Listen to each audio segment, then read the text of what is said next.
Here I have Tesla Model Y, and on this example let me show you how to enable the AutoSteer. So let's begin. Alright, so at the very beginning let's start by using the standard screen. Here let's tap the car icon right here, and from the following list of settings let's choose the Autopilot. As you can see, here you can read a few interesting features, such as the Autopilot features. Here you can read the information about it. So like traditional cruise control, traffic-aware cruise control maintains a set driving speed. However, traffic-aware cruise control also slows down and accelerates Model Y. So this is the information about the traffic-aware cruise control. This is like the standard Autopilot feature, but you can change it to AutoSteer. I recommend this feature, it's more advanced one.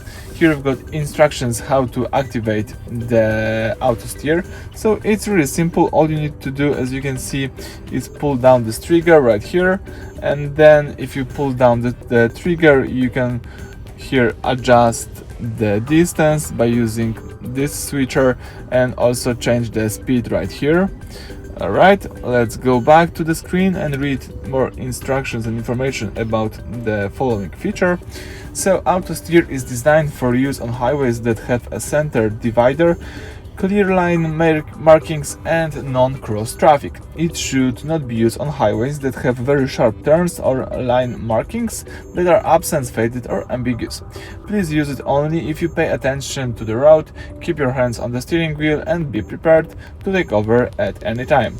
It does not make your vehicle autonomous, you have to be aware of this, so remain attentive.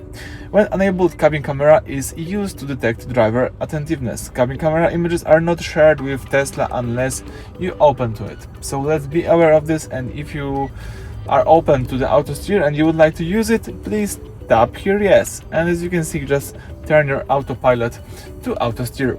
So that's it for today. Thank you for watching. Please subscribe to our channel and leave thumbs up under the video.